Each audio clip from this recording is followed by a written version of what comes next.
I'm Steven. That's John. We're from Just Got Played, and we're bringing you MrX's top 25 games of all time. So what does that mean?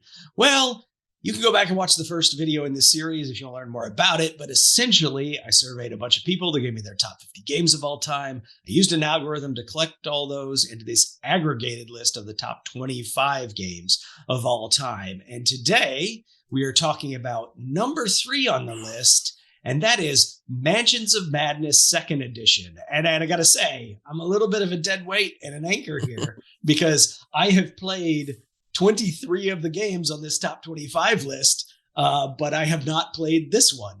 So I'm going to kick it over to John, who I think knows a little bit more about this game than I do, to tell us what it's about. It's not shocking that you haven't played it because this is a very niche game. It is a thematic game. It's very much a game that you want to go in to experience the narrative and the story of it over more than the mechanic itself, because that's where the game really shines. But beyond that, it's also an Eldritch horror game, and Eldritch horror is always going to be, kind of niche as well. And it's kind of a dungeon crawler, and there's a little bit of fighting and some dice rolling and moving miniatures around the board, and you're exploring. So there's a lot going on in this game, and the thing that also makes it even further niche is that it's got an app. This is an app-driven game, and what happens is you pull the app up, preferably on some type of pad, and it walks you through the story. It tells you what's going on. You get involved in your exploring and you're searching for things, and it'll do checks and things like that, and you're rolling all these dice. But it's really heavily driven by the app itself, the theme, and the story of the game. And all the characters are interesting. They're all characters straight out of Cthulhu lore, and they're investigators, and they're trying to stop ancient evil from awakening, and they're searching through the streets and the mansion to do so. So there's a lot going on in the game.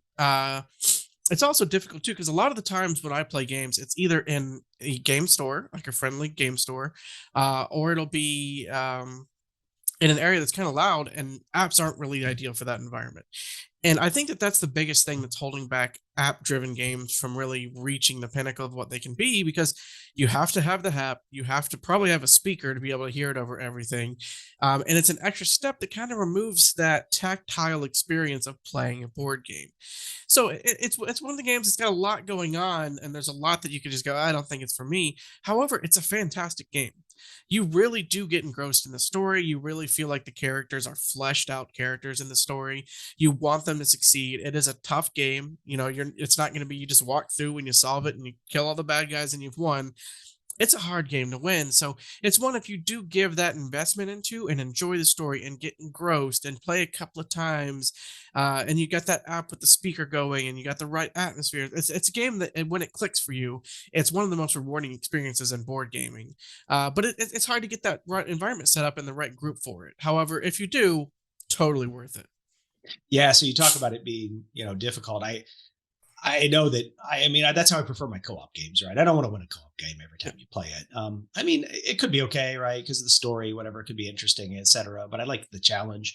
I did watch a review of this game since I haven't played it, and to know a little bit about what we were talking about. And I get that there's all the tactile components in the board and all that, but it was interesting because the review was, it was just on the tablet the whole time, basically. You're just looking at the tablet, and I just, it just kind of felt like this could have, especially if you were going to say play it solo or something, right? That this would just be, it's just a video game, right? And they sort of shoehorned in some physical components you can play with while you're playing the app. It's right, whether the other way around, where an app sort of assists the game, it felt the other way around to me, where like the board is just there as a complement to the app. Maybe that's not the case, because I know this is the 2nd edition, and the 1st edition didn't have an app at all. You had to have like a dungeon master essentially run the game, right? Mm-hmm. And so I appreciate games like Ready, Set, Bet or whatever that have an app that can take out that responsibility so everybody can just play.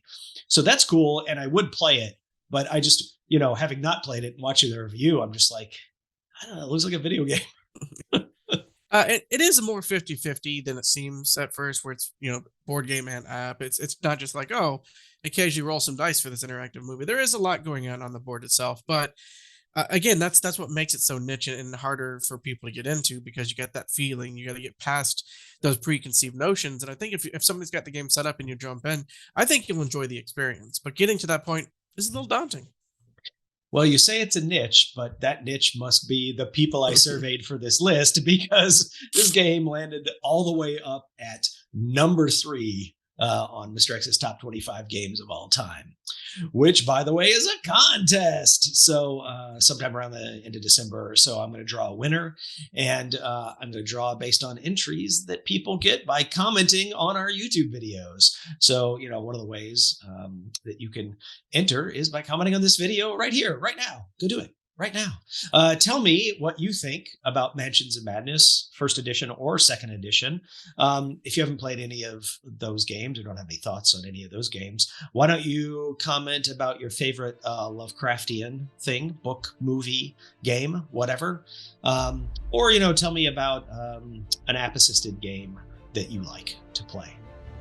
But anyway, I'm Steven. That's John. We're from Just Got Played. And thanks for joining us.